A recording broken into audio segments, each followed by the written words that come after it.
So students, let's talk about the inorganic chemistry. अब ये सीखते हैं कि क्लास 12 की इनऑर्गेनिक केमिस्ट्री की कैसे शुरुआत की जाएगी। आज इस लेक्चर के अंदर हम आपको एक ओवरव्यू देंगे कि आपको क्या क्या करना है इनऑर्गेनिक केमिस्ट्री के अंदर।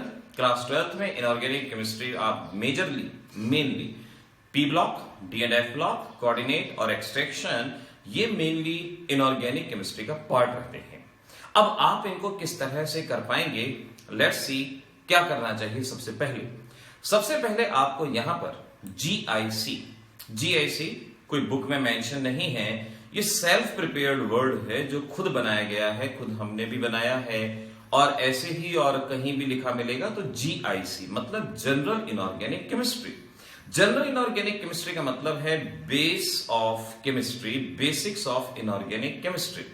आपको अगर आपका एम है कि मुझे हाईएस्ट लेवल ऑफ सक्सेस की तरफ जाना है तो जीआईसी आपको जरूर तैयार करनी होगी। अगर आप सिर्फ पासिंग मार्क्स चाहते हैं तो आप एनसीईआरटी की एक्सरसाइज तैयार कर सकते हैं, याद कर सकते हैं। लेकिन अगर आपका एम है कि मुझे हाईएस्ट लेवल ऑफ सक्सेस जाना है, बहुत सारा बच्चा कॉम्पिटिटिव एग्जामिनेशन में यही सोचता है कि फिजिकल कर लिए, न्यूमेरिकल कर लिए, ग्राफ कर लिए, वो कॉम्पिटिटिव एग्जाम को क्लियर कर देगा। हारगिज नहीं, कभी कोई कर ही नहीं सकता। कॉम्पिटिटिव एग्जाम क्लियर करता है वही बच्चा जिसकी इनऑर्गेनिक ऑर्गेनिक भी स्ट्रांग होती है। मैं ये नहीं कह रहा कि फिजिकल नहीं, फिजिकल भी चाहिए, लेकिन ऑर्गेनिक इनऑर्गेनिक का पार्ट भी आपका बहुत ज्यादा स्ट्रांग होना चाहिए, तभी आप कॉम्पिटिटिव एग्जामिनेशन में रैंक के लायक बनेंगे, रैंक अचीव कर पाएंगे। और सबसे खूबसूरत बात यह है कि सिर्फ और सिर्फ एनसीईआरटी पे बहुत अच्छे से स्ट्रेस करना है।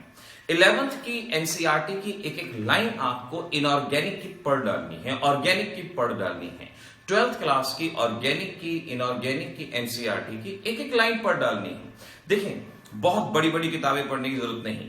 मैंने पहले भी कहा, बहुत बड़ी बड़ी किताबें पढ़ने से अगर कॉम्पिटिटिव एग्जाम क्लियर होते तो सभी लाइब्रेरियन आज आईएएस के अंदर वहां बैठे होते। बट रिमेंबर द थिंग कि बुक पढ़ने से नहीं, अपनी शॉर्ट नोट्स बनाने से, एक एक दो दो पेज के शॉर्ट नोट्स बनाने से और 10-10, 15-15 बार उनको रिवाइज करने से एग्जाम क्लियर होता है। तो ऑर्गेनिक इनऑर्गेनिक अगर आप कॉम्पिटिटिव की तैयारी कर रहे हैं, जेईई एग्जामिनेशन और मेडिकल एंट्रेंस एग्जामिनेशन की तैयारी कर रहे हैं, तो यही वक्त है। पढ़ते भी जाइए, नोट्स भी बनाते जाइए, पढ़ते भी जाइए, नोट्स बनाते जाइए, और एक दो पेज से ज्यादा का नोट्स नहीं। मैंने पहले भी कहा, अगर किसी बच्चे को अपने नोट्स बनाए हुए चेक करवाने हो तो बेशक से व्हाट्सएप कर दे हमारे पास, डेफिनेटली उसको जवाब दिया जाएगा। कहीं कमी होगी तो कमी बताई जाएगी। इतनी तो हेल्प मैं कर सकता हूं। और अब जानिए कैसे आपने इसको पढ़ना है और कैसे अपने नोट्स बनाने हैं। तो देखिए, सबसे पहले जीआईसी का मतलब जनरल इनऑर्गेनिक केमिस्ट्री, जहां इनऑर्गेनिक के बेसिक्स आएंगे। आपको इलेक्ट्रॉनिक कॉन्फ़िगरेशन से शुरुआत करनी होगी। इलेक्ट्रॉनिक कॉन्फ़िगरेशन के लिए aufbau principle, hund's rule, Pauli's principle बहुत बेसिक चीज है, क्लास 11th की है। लेकिन कॉन्फ़िगरेशन से रिलेटेड प्रॉब्लम्स को सॉल्व करने के लिए, कोऑर्डिनेट कंपाउंड्स को जानने के लिए, डीएनएफ ब्लॉक को सॉल्व करने के लिए, पी ब्लॉक में स्ट्रक्चर बनाने के लिए जरूरत है इस कॉन्फ़िगरेशन की। कॉन्फ़िगरेशंस को सीखें अच्छे से। फिर हाइब्रिडाइजेशन का ओवरव्यू लें कि हाइब्रिडाइजेशन क्या है, कैसे स्ट्रक्चर बनाया जाता है। खास तौर पे sp3, sp3d, sp3d2, ये तीन हाइब्रिडाइजेशन अच्छे से एक्सप्लोर कर डालिए। क्या क्या बॉन्ड एंगल है, क्या क्या पॉसिबल ज्योमेट्रीज हैं, sp3 में क्या क्या ज्योमेट्री हो सकती है। टेट्राहेड्रल होती है, एंगुलर शेप होती है, इसके अंदर पिरामिडल ज्योमेट्री होती है। इस तरह से हर एक के बारे में एक्सप्लोर कर डालिए और उस चीज के अपने शॉर्ट नोट बना के रखिए। जब विजन सामने होगा, जब कोई चीज नजर के सामने होगी, तभी विजन क्लियर होगा। विजन क्लियर होगा तो टारगेट दिखेगा, टारगेट दिखेगा तो सक्सेस मिलेगी। रिमेंबर द थिंग, लिख के रख लीजिए इस बात को। इसके बाद आपने बॉन्ड लेंथ, बॉन्ड एनर्जी वगैरह कैसे अरेंज करना है, कैसे इसके बारे में क्वेश्चंस करने चाहिए, पहले आप अरेंज करना सीख लीजिए, बेसिक सीख लीजिए।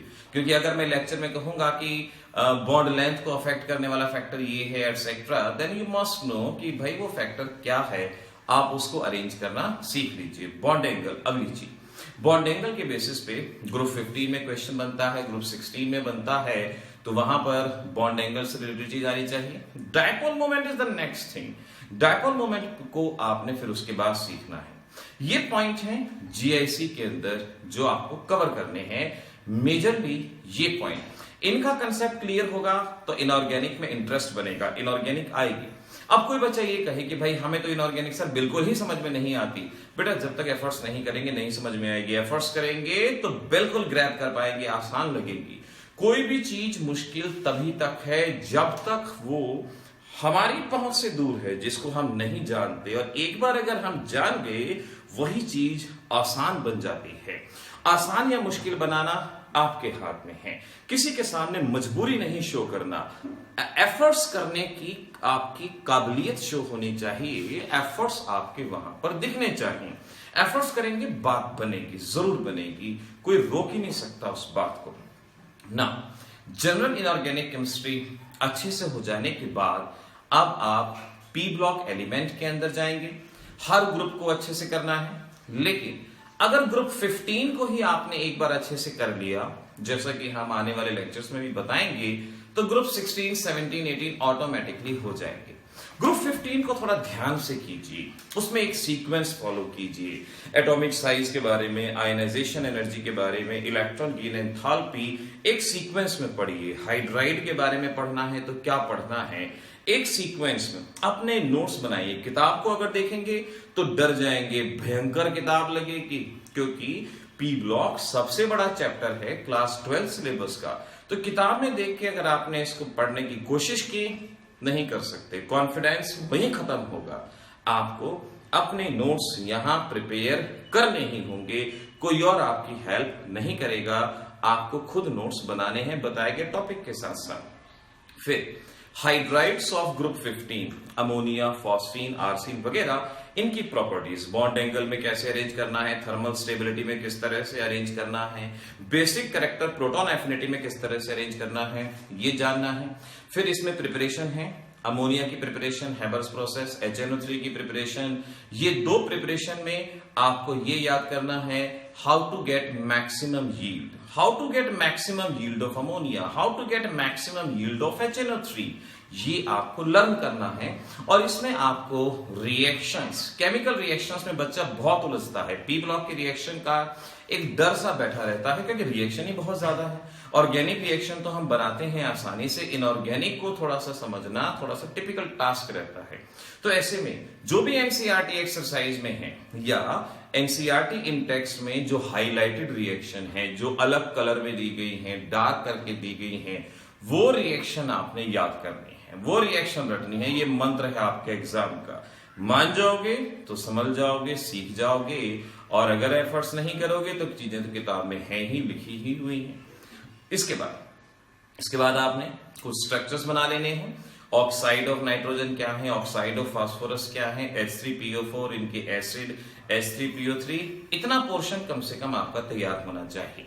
और जैसे ग्रुप 15 में हुआ, ऐसे ग्रुप 16 में atomic size, ionisation energy, electron gain enthalpy, hydride, hydrides की प्रॉपर्टी, ऑक्साइड, ऑक्साइड का स्ट्रक्चर, एसिड्स H2SO4, H2SO3 वगैरह ये होना चाहिए। सेम पैटर्न ग्रुप 17 का, वही एटॉमिक साइज, आयनाइजेशन एनर्जी वगैरह, हाइड्राइड, हाइड्राइड्स की प्रॉपर्टी, और उसमें उनके acids, oxo acid, HClO, HClO4, HClO3 वगैरह वगैरह, इनको कैसे अरेंज करना है ये होना चाहिए। और ग्रुप 18 तो सबसे छोटा ग्रुप है, वहां पर हमें जनरली यही जानना है कि नोबल गैस कंपाउंड क्यों बनाते हैं। नील बार्टलेट का एक्सपेरिमेंट क्या था, XeF2 का स्ट्रक्चर, XeF4 का स्ट्रक्चर, XeF6 का स्ट्रक्चर, और इनको प्रिपरेशन के मेथड, बनाने के मेथड, ये उसके अंदर करना है। ये है पी ब्लॉक। बस इतना नैरो रहें, फोकस्ड रहें, फोकस्ड रहेंगे तो डेफिनेटली कर पाएंगे।